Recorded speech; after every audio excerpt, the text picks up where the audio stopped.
사랑하는 성도 여러분, 의식주는 우리 인간에게 있어서 필수적인 요소입니다. 특히 이 먹는 문제는 우리의 생명과 직결되는 매우 중요한 요소입니다. 그래서 우리가 먹지 않으면 한시도 살 수 없는 것, 이것이 우리의 모습입니다. 우리나라는 지금은 굉장히 이제 선진국 반열에 섰지만 사실 불과 몇십 년 전만 하더라도 이 보릿고개를 경험할 정도로 굉장히 가난한 나라였습니다. 그래서 먹는 것이 없어서 굶어서 죽는 사람들도 많이 생겼던 시절을 우리가 보내왔습니다. 그런데 요즘은 방금 말씀드린 것처럼 이제 선진국의 반열에 서다 보니까 굉장히 풍족한 사회가 됐습니다. 상대적 빈곤은 있지만 이 절대적 빈곤을 찾을 수 없을 정도로 이제는 굶어서 죽는 사람이 거의 없을 정도로 이런 풍족한 시대를 살아가고 있습니다. 그러다 보니까 우리의 음식 문화도 굉장히 많이 달라졌습니다. 전에는 살기 위해서 먹는, 또 건강을 위하는 어떤 이런 모습이 우리가 먹는 이유였고, 또 즐겁게 먹는 것, 이것이 우리의 음식 문화였다면 요즘은 이런 평범함을 거부하고 좀 돋보이려고 하고 사람들에게 자랑하고 과시하려고 하는 그런 우리의 이 먹는 문화들이 생겼습니다.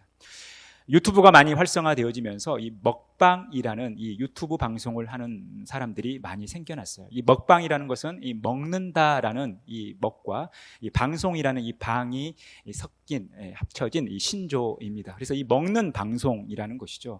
그래서 많은 사람들이 이 유튜브 방송을 통해서 자신의 이 먹는 모습을 많은 사람들에게 보이는 이런 시대를 살아가고 있습니다.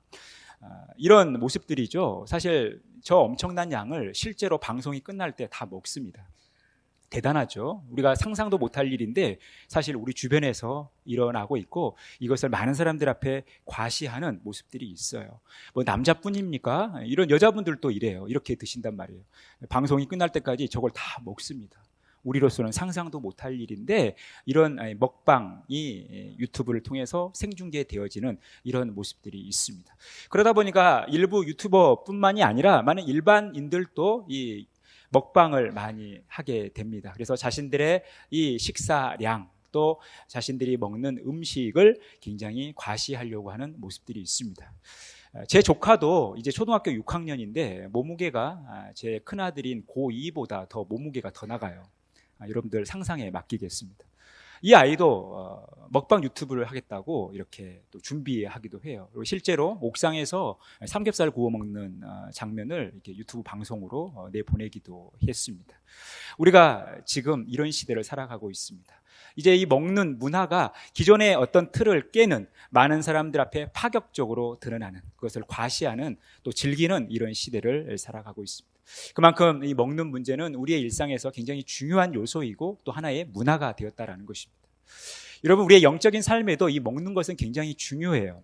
예수님께서도 자신이 이렇게 사역을 감당하시면서 이 먹는 것을 굉장히 중요시 여기셨습니다. 마태복음 14장 16절에 보면 오늘 본문 말씀의 배경과 같은 이 오병이어의 기적 속에서 나타난 예수님의 모습은 예수께서 이르시되 갈 것 없다, 너희가 먹을 것을 주라.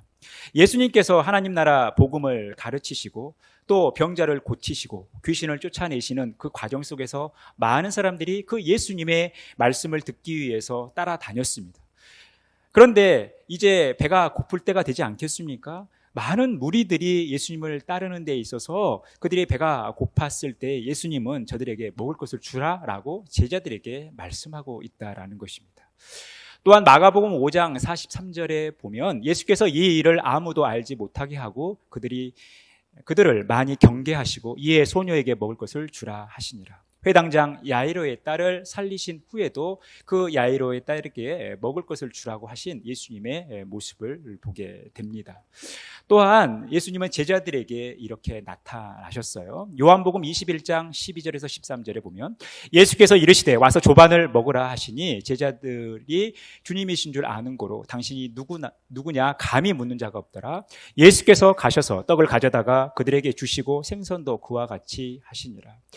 예수님께서 붙잡히시고 십자가에 돌아가실 때에 많은 제자들이 다 흩어져 버렸습니다. 그리고 자기 생업을 찾아 떠났죠.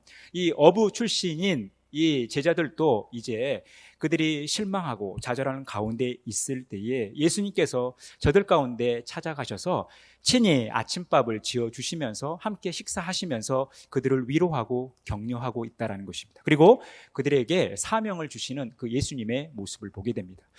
이처럼 예수님은 당신이 사역을 하실 때에 항상 이 접촉점을 가지셨는데 이 먹는 것이 이 중요한 접촉점이었다라는 거예요. 예수님이 이 먹을 것을 통해서 많은 사람들에게 다가가셨고 또 귀한 사역을 감당하셨습니다. 여러분, 우리도 마찬가지지 않습니까? 다른 사람과 관계를 맺는 데 있어서 이 먹는 것은 굉장히 중요한 문제예요.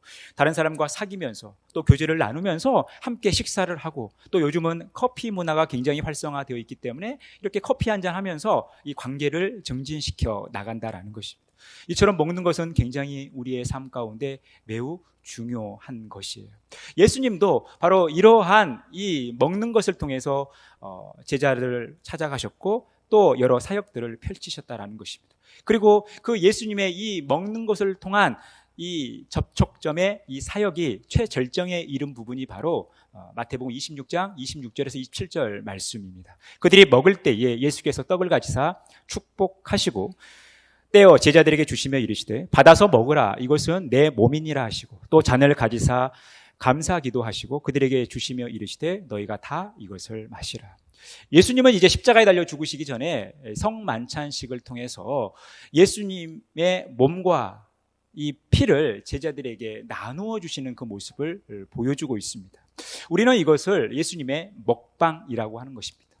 우리가 요즘 보는 먹방은 자신이 먹는 모습을 보여주고 과시한다면 예수님은 먹이이신 거죠. 먹게 하셨다라는 것입니다. 이것이 주님의 먹방이라는 것입니다. 그런데 여러분, 이 먹방의 특징이 뭡니까? 가장 큰 특징은 뭐냐면 사람들의 시선을 끈다라는 거예요. 그리고 사람들을 놀라게 한다라는 거예요. 굉장히 파격적이라는 것입니다. 예수님의 이 먹방도 굉장히 파격적이었어요.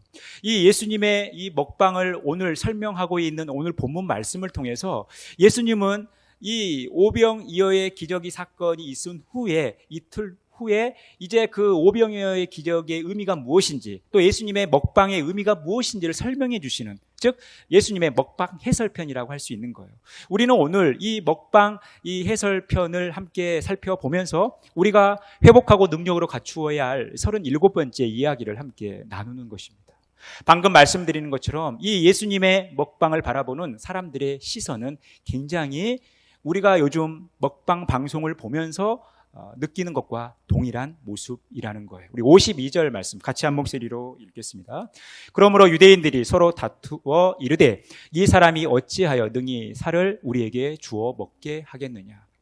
많은 유대인들이 예수님의 이 모습을 보면서 또 예수님의 말씀을 들으면서 서로 다투는 거예요. 서로 논란이 일 정도로 이 예수님의 먹방은 굉장히 사람들을 놀라게 했고 파격적이었다는 거예요. 그들의 시선을 끌었던 것입니다. 그렇다면 예수님께서 과연 어떤 말씀을 하셨길래 이들이 이렇게 반응하냐라는 거예요. 51절 나는 하늘에서 내려온 살아있는 떡이니 사람이 이 떡을 먹으면 영생하리라. 내가 줄 떡은 곧 세상의 생명을 위한 내 살이니라 하시니라. 그러니까 예수님은 자신을 향하여 하늘에서 내려온 살아있는 떡이라는 거예요. 그리고 이 떡을 먹으면 영생한다라는 것입니다. 그러면서 이 떡의 실체가 누구냐면 자신이라는 거예요. 자신의 살이, 예수님의 살이 하늘에서 내려온 생명의 떡이라는 것입니다. 이것을 먹으라는 거예요. 그러니 이 이야기를 듣는 유대인들의 반응은 당연한 거 아닙니까? 예수님이 하늘에서 내려온 떡이라는 겁니다.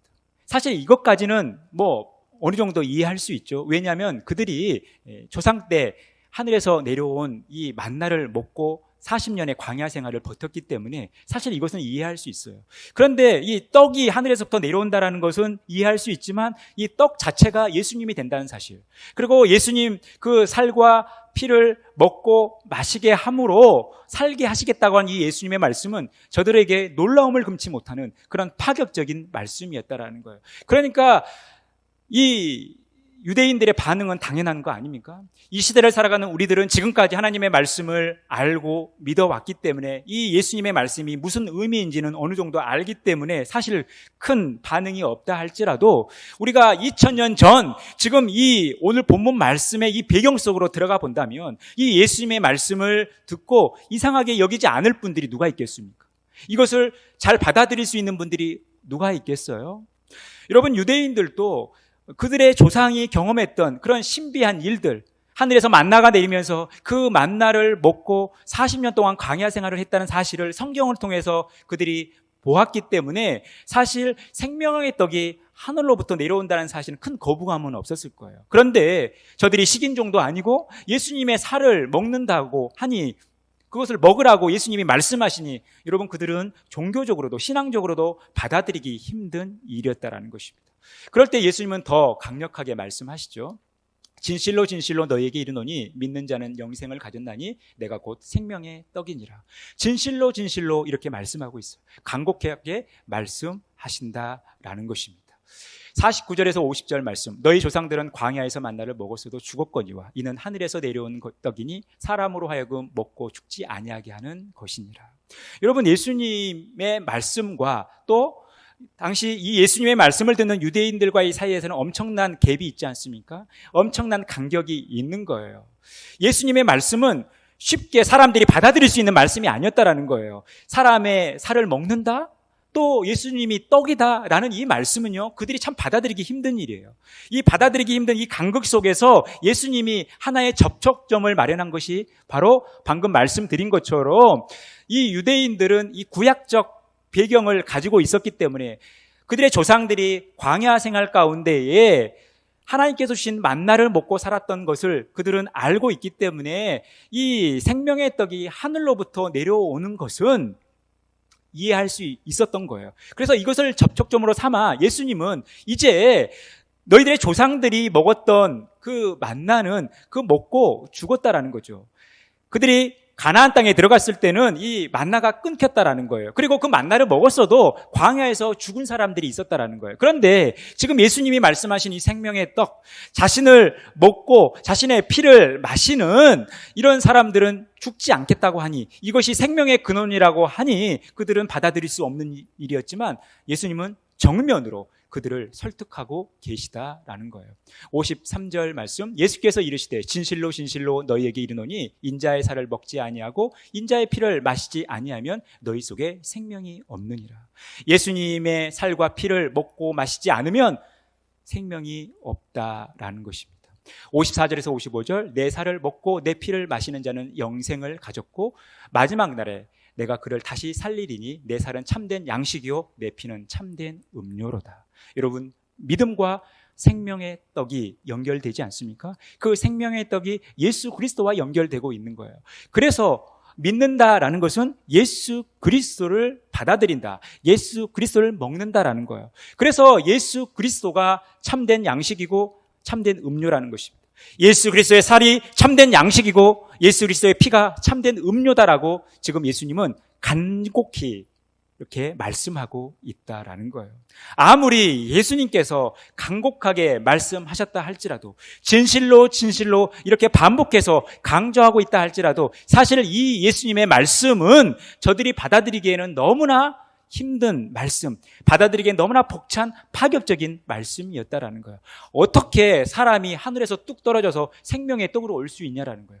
그리고 우리가 어떻게 사람의 이 살을 먹을 수 있냐라는 거예요. 그리고 이 살을 먹었을 때 우리가 어떻게 영생할 수 있냐라는 이 의문점이 그들에게 있었다라는 거예요. 여전히 그들에게는 다가갈 수 없는 엄청난 하나님의 말씀, 예수 그리스도의 말씀이었다라는 거예요. 그러면 유대인들이 받아들이기 힘든 이 말씀을 예수님은 왜 하고 계시냐라는 거예요. 그 이유가 어디에 있겠냐라는 거예요. 이것은 예수님께서 제자들과 이 시대를 살아가는 우리들에게 먹방을 보여주신 중요한 목적이라는 것입니다. 그러면 그 목적이 어디에 있을까요? 우리 56절에서 57절 말씀, 우리 같이 한 목소리로 읽겠습니다. 내 살을 먹고 내 피를 마시는 자는 내 안에 거하고 나도 그의 안에 거하나니 살아계신 아버지께서 나를 보내심에 내가 아버지로 말미암아 사는 것 같이 나를 먹는 그 사람도 나로 말미암아 살리라. 여러분, 예수님의 살을 먹고 예수님의 피를 마시는 자는 예수님 안에 거한다라는 거예요. 그리고 예수님도 그 예수님의 살과 피를 먹는 사람 안에 거한다라는 거예요. 여러분, 이 거한다라는 표현, 여러분 어디에서 많이 들어본 말씀 아닙니까? 어떤 말씀과 굉장히 유사한 말씀 아니에요?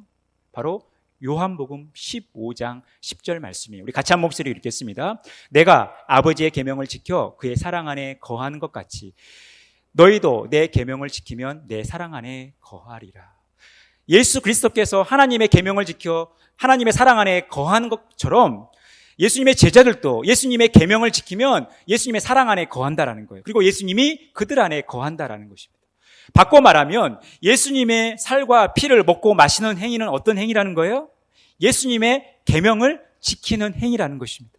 예수님의 살과 피를 먹고 마심으로 예수 그리스도께서 우리 안에 거하시고 우리가 예수 그리스도 안에 거하는 것처럼 또 예수 그리스도의 그 계명을 지켜 예수 그리스도가 우리 안에 거하고 우리가 그 예수 그리스도 안에 거하는 것처럼 예수님의 살과 피를 먹는 행위는 바로 우리가 예수님의 말씀을 지켜 행하는 예수 그리스도와 연합을 이루는 이 이야기라는 거예요. 지금 예수님은 그것을 말씀하고 싶으신 겁니다. 그래서 예수님의 살과 피를 먹었을 때 어떤 일이 벌어지냐는 거예요. 요한복음 15장 17절 말씀 같이 읽겠습니다. 너희가 내 안에 거하고 내 말이 너희 안에 거하면 무엇이든지 원하는 대로 구하라. 그리하면 이루리라. 예수님이 우리 안에 거하고 또 우리가 예수님 안에 거하면 무엇이든지 원하는 대로 구한다라는 거예요. 그리고 이루어진다라는 것입니다. 예수님께서 오늘 말씀하신 예수님의 살과 예수님의 피를 먹고 마시면 무엇이든지 원하는 대로 구하게 되고 반드시 이루어진다라고 능력 있는 삶을 살게 된다라고 이렇게 말씀하고 있는 거예요. 즉 예수님께서 이 먹방을 통해서 보여주시고 싶은 것이 바로 이 예수 그리스도의 말씀을 지켜 행하는 삶, 예수님의 계명을 지켜 행하는 삶이라는 것입니다. 이것을 설명하시기 위해 예수님은 오병이어의 기적을 베풀어 주셨어요. 이 말씀이 있기 전 이틀 전에 예수님은 오병이어의 기적을 베푸셨습니다. 보리떡 5개와 물고기 2마리로 남자들만 5,000명. 그러니까 어린 아이와 여자들까지 다 포함하면 10,000명이 훨씬 넘는 인원이죠. 그 많은 인원을 먹이고도 12광주리가 남은 놀라운 기적을 베푸셨어요. 이 오병이어의 기적을 바라보면서 유대인들이 무엇을 생각했느냐? 요한복음 5장 14절 말씀이에요. 우리 같이 읽겠습니다. 그 사람들이 예수께서 행하신 이 표적을 보고 말하되 이는 참으로 세상에 오실 그 선지자라 하더라. 예수님께서 행하신 그 놀라운 표적을 보면서 그 놀라운 기적을 보면서 그들은 세상에 오실 그 선지자임을 발견한 거예요. 이 말은 신명기 18장 15절 내 하나님 여호와께서 너희 가운데 내 형제 중에서 너를 위하여 나와 같은 선지자 하나를 일으키시리니 너희는 그의 말을 들을지니라. 18절 말씀 내가 그들의 형제 중에서 너와 같은 선지자 하나를 그들을 위하여 일으키고 내 말을 그 입에 두리니 내가 그에게 명령하는 것을 그가 무리에게 다 말하리라. 모세와 같은 선지자가 장차 메시아로 이스라엘 백성들 가운데 오시겠다라는 거죠. 이제 유대인들은 오병이어의 기적을 보면서 그 오병이어의 기적을 베푸시는 예수님을 보면서 누굴 연상하는 거예요? 모세를 연상하는 거예요. 모세가 이스라엘 백성들을 출애굽시키고 40년 동안 광야 생활로 그들을 이끌었던 것처럼 그들의 참 지도자가 되었던 것처럼 지금 이 모세를 이어서 온 한 선지자가 있었는데 그분이구나. 그분이 모세가 말씀하셨던 그 선지자구나. 그렇다면 모세가 이스라엘 백성들을 그렇게 이끌었던 것처럼 민족의 지도자로 이스라엘 백성들을 이끌었던 것처럼 이분이 이제 선지자로 오셔서 메시아로 오셔서 우리를 이제 이끌어 가시겠구나.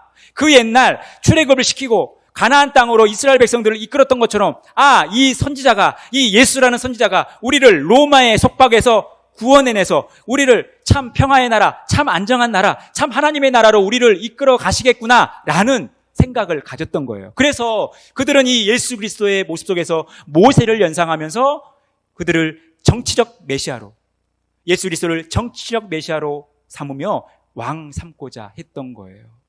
그런데 이들의 바람과 예수님의 생각은 다른 거예요. 왜냐하면 오병이어의 기적을 통해서 예수님이 의도한 것이 그것이 아니기 때문에 그래요. 그 옛날 하나님께서 이스라엘 백성들에게 만나를 주신 목적이 그들의 목적과는 달랐기 때문에 그런 거예요. 신명기 8장 3절 말씀 우리 같이 읽겠습니다. 너를 낮추시며 너를 줄이게 하시며 또 너를 알지 못하며 내 조상들도 알지 못하던 만나를 내게 먹이신 것은 사람이 떡으로만 사는 것이 아니요 여호와의 입에서 나오는 모든 말씀으로 사는 줄을 내가 알게 하려 하십니다. 그 옛날 그 조상들에게 하나님께서 만나를 주신 목적은 그들이 배고파서 죽지 않게 하기 위해서 주신 것이 아니라는 거예요. 그들이 만나를 먹으면서 무사히 40년 광야 생활을 하고 가나안 땅에 잘 도착하는 것, 여러분 이것이 하나님의 목적이 아니었다라는 거예요. 하나님께서 그들에게, 불평하는 그들에게 만나를 주신 목적은 무엇이냐면 그들이 이 만나를 먹으면서 하나님의 말씀을 듣고 하나님의 말씀을 경청하면서 하나님 말씀에 순종하는 삶을 살아가는 것, 이것이 그들이 살 길이라는 것, 그들이 광야 생활에서 승리하는 삶을 산다라는 것, 그들이 무사히 가나안 땅에 들어갈 수 있는 유일한 비결이라는 사실을 이 만나라는 이 시청각을 통해서, 이 만나라는 접촉점을 통해서 하나님은 그들에게 말씀하시고자 했던 거예요. 그러니까 그들이 먹는 만나가 본질이 아니라 그들에게 주시는 하나님의 말씀, 하나님의 임재가 본질이라는 거예요. 그래서 그들이 만나를 보면서, 만나를 먹으면서 바라보고 생각해야 될 것은 그 만나 자체가 아니라, 그리고 그 만나를 먹으면서 우리가 배가 부르는 이 흡족함이 아니라 우리에게 날마다 말씀하시는 하나님, 그 말씀을 이루시는 하나님, 그 말씀으로 그들의 삶을 선하게 이끌어 가시는 하나님을 바라보기를 원하셨던 거예요. 이것이 하나님께서 저들에게 만나를 주신 목적이었다는 것입니다. 마찬가지로 예수님께서 왜 오병이어의 기적을 베푸셨는가? 예수님의 말씀을 듣는 그들이 굶주리기 때문에 그 배고픔을 달래주기 위해서 예수님께서 그들에게 오병이어의 기적을 베푸신 것이 아니라 예수님을 통해서, 예수님이 축제하실 때마다 신비로운 일이 일어난 거 아닙니까? 어떻게 보리떡 5개와 물고기 2마리로 5,000명이 넘는 사람을 먹일 수 있어요? 얼마나 놀라운 기적입니까? 여러분, 신학을 공부하는 사람들도 이 성경을 안 믿어요. 이게 얼마나 신비로운 일인지. 여러분, 자유주의 신학자들은 이 오병이어의 기적을 어떻게 해석한지 아세요? 예수님께서 축사하시고 이 떡을 떼시면서 또 물고기를 나눠주시면서 이 5,000명이 넘는 사람들을 먹이고 12광절이 남은 이 사건을 어떻게 해석한지 아십니까? 이게 우리의 이성적으로는 받아들이기 힘든 일이니까 당시에 모인 많은 사람들이 도시락을 싸왔는데 내가 도시락을 성급하게 꺼냈다가 다 빼앗길 수도 있으니까 숨죽이고 있다가 한 아이가 떡 5덩이와 물고기 2마리를 내놓으니까 사람들이 양심에 찔림을 받아서 다 도시락을 내놔가지고 같이 먹으면서 이렇게 남았다고 이렇게 해석을 하는 거예요. 이 오병이어의 기적이 우리의 이성적으로는 받아들이기 힘든 일이니까 이렇게 해석을 한다니까요. 그러면 예수님께서 왜 이와 같은 오병이어의 기적을 베푸셨는가? 예수님은 그 기적에 집중하는 것을 원치 않으신 거예요. 예수님은 이 기적을 베푸시는 예수님 자체와 예수님의 말씀에 집중하기를 원하신 거예요. 예수님이 세상을 위하여 하늘에서 내려온 생명의 떡이라는 것을 보여주시기 위해 이 오병이어의 기적을 베푸신 거예요. 그런데 당시 유대인들은 이 예수님의 의도를 알지 못했던 거예요. 그러니까 그들이 예수님께서 행하신 놀라운 이적을 보았지만 예수님께서 지적하는 건 뭡니까? 너희들이 나를 따른 이유가 그 표적 때문에, 나의 의도 때문에 나를 따른 것이 아니라 너희가 배가 부르기 때문에 나를 따른다라고 26절에서 지적하고 계시는 거예요. 이것은 그들이 영적인 눈으로 그 기적을 바라보지 못하고 육적인 눈으로 예수님의 기적을 바라봤기 때문에 예수님의 그 의도를 알아채리지 못했던 거예요. 예수님은 이 오병이어의 기적을 통해서 예수님의 이 먹방, 주님의 먹방의 의미를 설명해 주고 있다라는 것입니다. 바로 그 하나님의 말씀, 예수 그리스도의 말씀에 집중하는 것, 예수 그리스도를 받아들이는 것, 예수 그리스도와 연합하는 것, 여기에 집중하기를 주님이 원하신 거죠. 58절 말씀 같이 한 목소리 읽겠습니다. 이것은 하늘에서 내려온 떡이니 조상들이 먹고도 죽은 것 그것과 같지 아니하며 이 떡을 먹는 자는 영원히 살리라. 예수님의 살과 피를 먹었을 때 그 조상들이 먹었던 이 만나의 한계를 뛰어넘는 이 예수님의 살과 피는 그들로 하여금 영생을 주는, 영원한 생명을 누리는 참 양식이라는 거예요. 그래서 우리가 살 길은 예수 그리스도와 연합만이 살 길이라는 거예요. 예수 그리스도의 살을 먹고 예수 그리스도의 피를 마시는 길만이, 그 예수 그리스도를 믿고 예수 그리스도의 말씀을 지켜 행하는 길만이 우리가 살 길이라는 거예요. 그래서 우리가 예수 그리스도를 믿고 그분의 말씀에 순종하며 그 말씀대로 살아갈 때 우리가 영생을 누린다라는 것입니다. 우리에게는 영원한 생명이 주어졌다라는 거예요. 예수님이 오시는 그 마지막 날 우리가 부활을 경험한다라는 것입니다. 예수님은 그 예수님의 먹방을 통해서 이것을 말씀하시고자 했던 것입니다. 그러면 그 예수님이 말씀하신 그 계명의 실체가 무엇인가? 요한복음 15장 12절 말씀 같이 읽겠습니다. 내 계명은 곧 내가 너희를 사랑한 것 같이 너희도 서로 사랑하는 이것이니라. 예수님께서 제자들로 하여금 계명을 지키라고 하신 그 말씀의 실체가 무엇이냐면 사랑이라는 거예요. 예수님께서 얼마나 제자들을 사랑하시는지 그것을 알라라는 거예요. 그리고 서로 사랑하라라는 것입니다. 이것을 좀 더 구체적으로 말씀하죠. 16절에서 17절 말씀 같이 읽겠습니다. 너희가 나를 택한 것이 아니요 내가 너희를 택하여 세웠나니 이는 너희로 가서 열매를 맺게 하고 또 너희 열매가 항상 있게 하여 내 이름으로 아버지께 무엇을 구하든지 다 받게 하려 함이라. 내가 이것을 너희에게 명함은 너희로 서로 사랑하게 하려 함이라. 예수님께서 죽으심으로 십자가에 달려 죽으심으로 우리를 위해 그 길을 가신 이유, 예수님께서 이 시간 우리에게 예수님의 살과 피를 주신 이유는 뭐예요? 이 예수님의 죽으심을 통해서 드러내시는 하나님의 사랑을 우리가 늘 기억하라는 거예요. 하나님께서 우리를 얼마나 사랑하시는지, 원수까지도 사랑하시는 하나님, 우리가 죄와 허물에 죽었던 우리들을 살리시까지 사랑하시는 그 하나님의 사랑, 그 예수님의 사랑을 늘 기억하라는 거예요. 그리고 그 예수님의 사랑을 가지고, 그 하나님의 사랑을 가지고 우리도 서로 사랑하는 삶을 살아가라는 것입니다. 이것이 예수님께서 오늘 이 먹방을 통해서 우리에게 보여주시고자 하는 거예요. 이 의식 자체, 이 먹방을 통해서 나타나는 예수님의 살과 피를 마시는 이 행위 자체, 떡과 포도즙을 먹으면서 이 일을 기념하는 이 자체보다도 더 중요한 것은 뭡니까? 이 의식을 통해서 예수님이 드러내시고자 하는 하나님 자체, 예수님 자체, 그분의 말씀을 우리가 기억하면서 그 말씀대로 살아가는 거예요. 여러분, 우리가 이 성찬 예식에 얼마나 엄숙하고 진지하게 참여합니까? 그래서 이 성찬 예배를 할 때 조시는 분들이 한 분도 안 계셔요. 그만큼 우리가 엄숙하고 진지하게 이 성찬 예식에 참여한다라는 것입니다.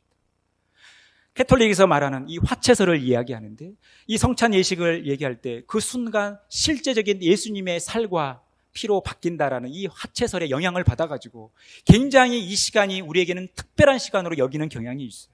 그래서 우리 모두가 엄숙하게 진지하게 참여하는 것이죠. 그런데 주님이 원하시는 것은 무엇이냐면 이 의식 자체보다도 이 의식 속에 나타나는 주님의 말씀을 우리가 기억하고 그 주님의 말씀에 집중하는 것을 원하신다라는 거예요. 그러면 여러분, 우리가 오늘 이 성찬 예식을 참여합니다. 최소 1년에 3번 정도로 우리가 성찬 예식을 참여하는데, 여러분, 지난주 예배와 오늘 이 예배가 달라서는 안 된다는 거예요. 오늘 예배와 다음 주 예배가 달라서는 안 된다는 거예요. 왜요? 동일하게 하나님의 말씀은 우리 가운데 임하기 때문에, 이 의식을 통해서 우리가 진지하게 예수님의 말씀을 받아들이는 것이 아니라, 우리가 이 의식을 하지 않는다 할지라도 늘 예배를 통해서 우리에게 말씀하시고자 하는 그 주님의 말씀에 우리가 귀를 기울이고 경청하고 그 말씀에 순종하는 삶을 살아가야 된다는 거예요. 그 말씀에 우리가 진지하게 접근해야 된다는 거예요. 그리고 우리가 서로 사랑하는 삶을 살아가야 된다는 것입니다. 그래야 여러분, 우리가 이 예배를 통해서 하나님을 경험하는 거예요. 하나님의 임재를 경험한다라는 것입니다. 사랑하는 성도 여러분, 우리가 오늘 이 성찬 예식을 참여하면서 반드시 기억해야 될 것, 이 의식 자체에 집중할 것이 아니라 이 의식을 통해서 주님이 우리에게 원하시는 것이 무엇인지, 우리가 주님의 말씀을 먹고 마시는 것이 무엇을 의미하는지, 우리가 주님과 연합을 통해서 우리가 어떻게 능력 있는 삶을 살아갈 것인지, 여러분, 이것을 묵상하는 그런 시간이 되어지기를 간절히 바라겠습니다.